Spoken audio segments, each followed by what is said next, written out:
Hi friends, welcome to Mary's cooking channel. நம்ம இன்றைக்கி ரொம்ப டேஸ்டியான ஹெல்தியான தோசை செய்கிறது எப்படிங்கிறத தான் பார்க்கலாம். தோசையும் சட்னி, தக்காளி சட்னியும் செய்ய போகிறோம். வாங்க இன்றைக்கி நாங்கள் வீடியோக்குள்ளே போகலாம். வீடியோக்குள்ளே போகிறதுக்கு முன்னாடி உங்கள் எல்லாருக்கிட்டையும் ஒரு அன்பான ரிக்வெஸ்ட் இருக்குது. நம்ம channel Mary's cooking first time பார்க்குற நண்பர்கள் இந்த வீடியோ கீழே இருக்கிற ரெட் கலர் சப்ஸ்கிரைப் பட்டனை கிளிக் பண்ணி சப்ஸ்கிரைப் பண்ணிக்கோங்க. பக்கத்தில் இருக்க பெல் சிம்பலையும் தட்டி விடுங்க. அப்போ தான் நான் போடுற வீடியோஸ் உடனுக்குடனே உங்களுக்கு நோட்டிஃபிகேஷனாக வந்து கிடைக்கும். வாங்க நாங்கள் வீடியோக்குள்ளே போகலாம். இப்போ வாங்க நாங்கள் எப்படி செய்கிறதுங்கிறத பார்க்கலாம். பாருங்கள், நான் இது பயர் எடுத்து நான் ஃபுல் நைட்டு ஊற விட்டு அதை நான் நல்லா தண்ணியெல்லாம் நீக்கிட்டு அதுக்கு பிறகு நான் அதை டே ஃபுல்லாக வச்சிருக்கிறேன். வச்ச பிறகு மூடி வச்சுட்டேன். அதுக்கு பிற்பாடு இந்த மாதிரி முளைச்சி வந்திருக்கு. இப்போ நாங்கள் இதை எடுத்து நாங்கள் என்ன செய்வோம், மிக்சி ஜாரில் சேர்த்துக்கலாம். மிக்சி ஜாரில் கொஞ்சம் கொஞ்சமாக சேர்த்துக்கலாம். அதோடு நான் உளுந்து எடுத்திருக்கிறேன். இப்போ நான் கொஞ்சம் கொஞ்சமாக இதை மிக்சி ஜாரில் போட்டு நான் அதை நல்லா அரைச்சி எடுத்துக்கிற போகிறேன். பாருங்கள், இந்த மாதிரி நல்லா அரைச்சி எடுத்துக்கிறேன். அதோடு நான் இந்த உளுந்து மாவையும் சேர்த்துக்கிறேன், ஈஸியாக இருக்கும். அதனால் நான் அதையும் போட்டு லேசாக அரைச்சி எடுக்கிறேன். பாருங்கள், இந்த மாதிரி அரைச்சி எடுத்துட்டேன். இதை நான் கொஞ்சம் இந்த மாதிரி பாருங்கள், இந்த மாதிரி நல்லா அரைச்சி எடுத்துக்கோங்க. பாருங்கள், இந்த அளவு நல்லா அரைச்சி எடுத்துக்கோங்க.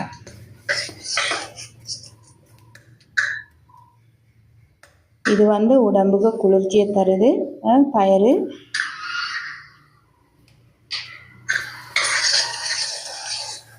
நல்லா இதை மிக்ஸ் பண்ணி அதோடு நாங்கள் கொஞ்சம் உப்பு சேர்த்துக்கிறோம்.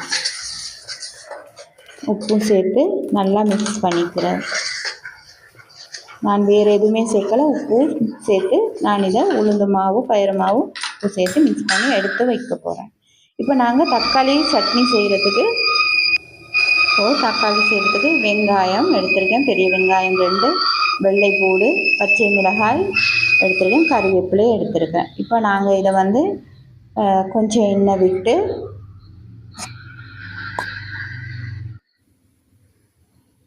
எண்ணெய் சூடாகட்டும். இப்போ கொஞ்சம் கடுகு வெந்தயம் சேர்க்குறேன்.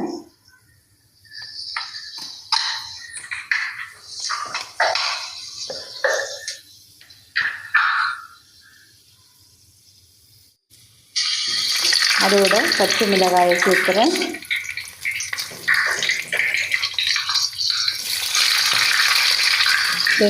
வெள்ளைப்பூடு, கறிவேப்பிலை, வெங்காயம் இதெல்லாம் சேர்த்து நல்லா வதக்கிக்கோங்க.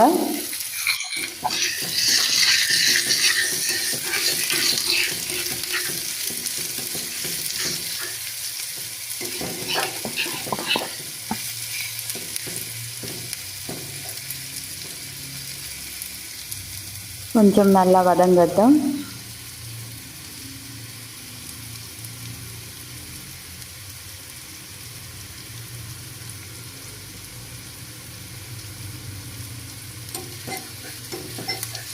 நல்லா மிக்ஸ் பண்ணி விடுங்க.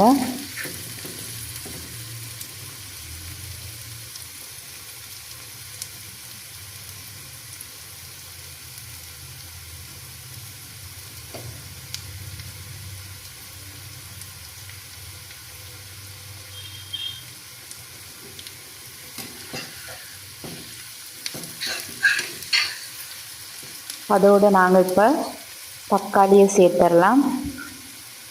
நான் ஒரு பெரிய தக்காளி எடுத்திருக்கேன், அதையும் சேர்த்துடலாம்.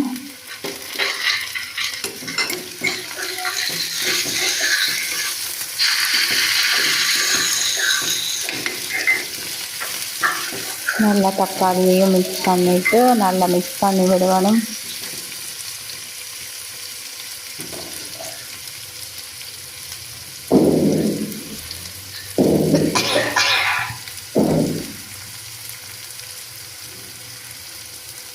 ஓகே, நாங்கள் இப்போ அதோடு நாங்கள் வந்து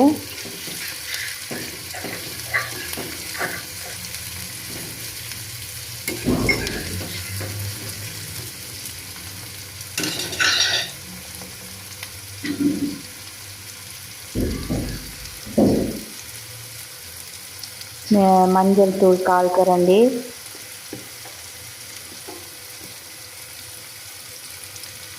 மிளகாய் தூள் 1 மேசைக்கரண்டி,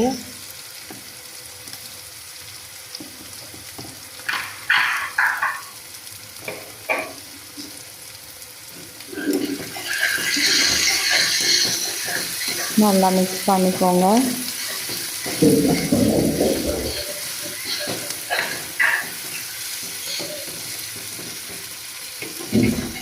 அதோட உப்பும் சேர்த்துக்கோங்க, தேவையான அளவு உப்பு சேர்த்துக்கோங்க. உப்பு சேர்த்துக்கோங்க.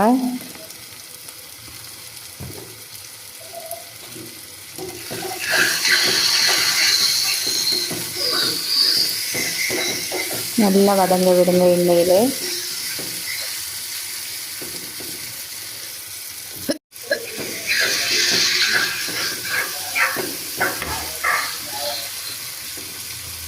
பாருங்கள், இந்த மாதிரி நல்லா வதங்க விடுங்க. ஓகே, நாங்கள் இப்போ இந்த அளவு வதக்கியாச்சு. இதை நாங்கள் எடுத்து வேறையா வச்சிடலாம். இப்போ நாங்கள் தோசை செய்ய ஆரம்பிக்கலாம். பாருங்கள், இந்த மாதிரி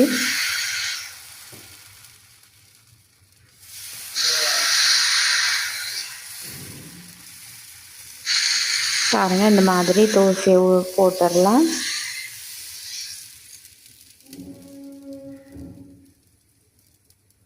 இப்போ நாங்கள் இதை 2 பக்கமும் நல்லா வேக விட்டு எடுத்துக்கலாம்.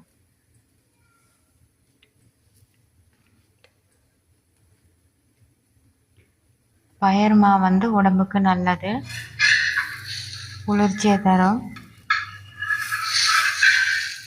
உங்களுக்கு தெரியும். பாருங்கள், இந்த மாதிரி மறுபக்கம் திருப்பி போட்டுடலாம்.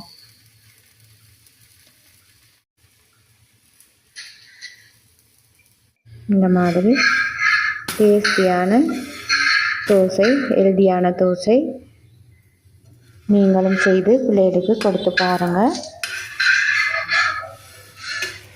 இந்த மாதிரி நாங்கள் இருக்கிற எல்லா மாவுக்குமே இப்படி தோசை செய்து கொள்ளலாம்.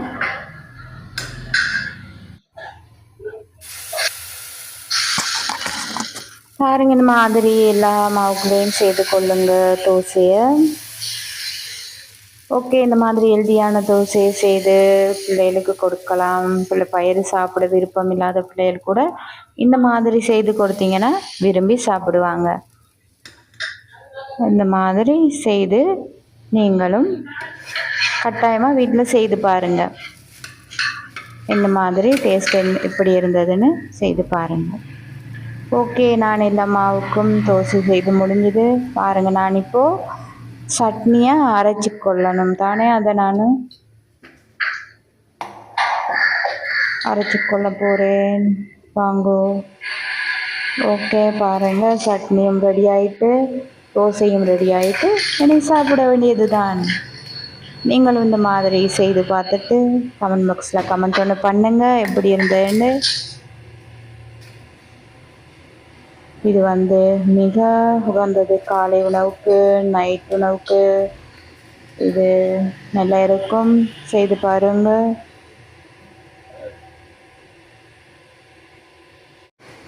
செய்து பார்த்துட்டு கமெண்ட் பாக்ஸில் கமெண்ட் பண்ணி பண்ணுங்கள், மறந்துடாதீங்க.